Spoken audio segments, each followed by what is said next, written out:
안녕하십니까, 프라임에듀입니다. 방금 동백중2 영어 시험이 끝나서 바로 분석을 해보도록 하겠습니다. 그러니까 중학교 문제를 보면서 이제 고등학교 문제하고 어떻게 다른지 이제 그런 거에 대해서 좀 알아보도록 하겠습니다. 그러니까 일단 오늘 문제를 봐도 이제 좀 더 확실해지는데, 이 중학교에서 시험 문제를 내시는 유형하고 고등학교에서 시험 문제를 내시는 유형이 다릅니다. 그러니까 중학교는 뭐 제가 계속 말씀드리지만은 일단 시험 범위가 그렇게 많지가 않습니다. 그러니까 일단 시험 범위가 적고,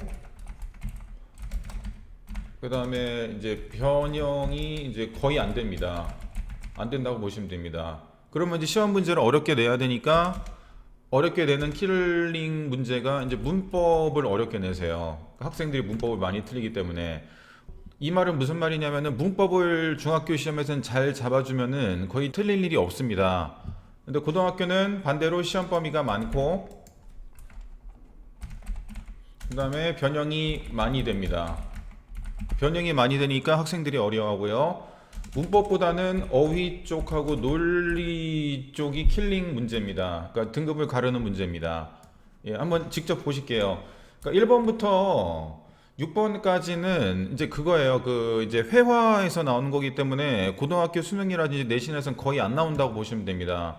그러니까 고등학교랑 전혀 관련 없는 문제라고 보시면 되고, 그냥 이런 표현 같은 거, 회화에 있는 표현 같은 걸 잘 알아두시면 충분히 다 맞을 수 있는 문제입니다. 그 다음에 이제 제가 녹색을 쳐놓은 거는 뭐냐면은 이제 문법 문제예요. 그러니까 이게 이제 내신 문법에 이제 1과부터 이번에 4과까지였는데 내신 문법에 들어가는 그걸 물어보는 겁니다. 그러니까 이런 걸 학생들이 많이 틀리기 때문에 이제 이런 문제를 출제를 하시는 거죠. 그 다음에 이제 파란색을 친 거는, 이거는 이제 수능 유형 중에서 좀 쉬운 유형입니다. 수능 유형 중에서 학생들이 잘 틀리지 않고 그 정답률이 높은 게 이제 가장 대표적인 게 일치 불일치입니다. 그 다음에 뭐 지칭 대상, 그 다음에 심경. 그러니까 이런 거는 고등학교 시험 문제에서 한 문제나 두 문제 정도밖에 안 나오는데, 특히 수능에서도 한 문제 두 문제밖에 안 나오는데, 지금 보시면 알겠지만 중학교 내신에서는 이런 게 굉장히 많이 나옵니다. 이 파란색이 굉장히 많이 쳐졌죠. 그러니까 고등학교 입장에서는 굉장히 쉬운 유형의 문제를 중학교에서 많이 내신다고 생각하시면 됩니다. 이런 파란색이 전부 다 이제 고등학교 수능에서는 굉장히 쉬운 유형의 문제라고 할 수가 있겠죠. 이런 거는 그냥 표현 정확하게 알고 꼼꼼하게 잘 대응하면은 충분히 맞을 수 있는 문제입니다. 그러니까 보기에 있는 거를 해석을 잘 할 수 있느냐, 이제 그런 문제죠.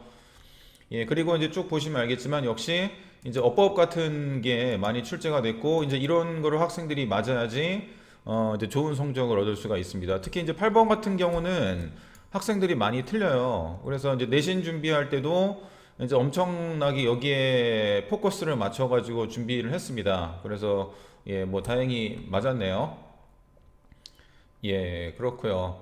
그 다음에 이제 뭐 18, 19번 뭐 이제 문맥에 맞는 낱말이라든지 이런 게 이제 조금 이제 고난도죠. 그래서 이제 변형이 됐는지 여부를 따져야 되는데, 뭐 보기 같은 거 해석만 쭉 잘 하면은 충분히 맞을 수 있는 문제입니다. 예, 23번 같은 경우에도 이제 어법상 옳은 것만으로 고르는 거, 이런 문제를 학생들이 많이 틀리죠. 그래서 한 문장 한 문장이 문법에 맞는지 하나씩 꼼꼼히 따져보는 습관을 들여야 되고, 이제 이런 유형 문제를 많이 준비를 했습니다. 그래서 이 학생도 충분히 맞았고요. 이제 전부 다 이제 어법에 관한 거, 어법에 관한 게 꽤 많이 나왔습니다. 예. 그래서 여기 보면 이제 문제를 풀고 나서 좀 자신감이 있었나 봐요. 그래서 뭐 100점 보여주나라고 자기가 썼네요. 예. 그래서 100점을 맞았고, 저희 프라이메디오에 다니는 모든 학생들이 전부 다 이제 100점을 받았습니다. 예, 100점 맞은 거 굉장히 축하드리고 굉장히 잘 했고, 하지만 진짜로 중요한 거는 이제 중학교 문제보다는 고등학교의 대비를 잘 하는 거기 때문에, 예, 긴장의 끈 늦추지 마시고, 예, 이런 이제 어법보다는 이제 어휘라든지 논리 쪽, 예, 그다음 변형되는 문제에 잘 적응할 수 있게 평소에 실력을 예, 키워주시기 바랍니다. 시험 보느라 너무 고생 많으셨고요. 예, 이상 프라이메디 학원이었습니다.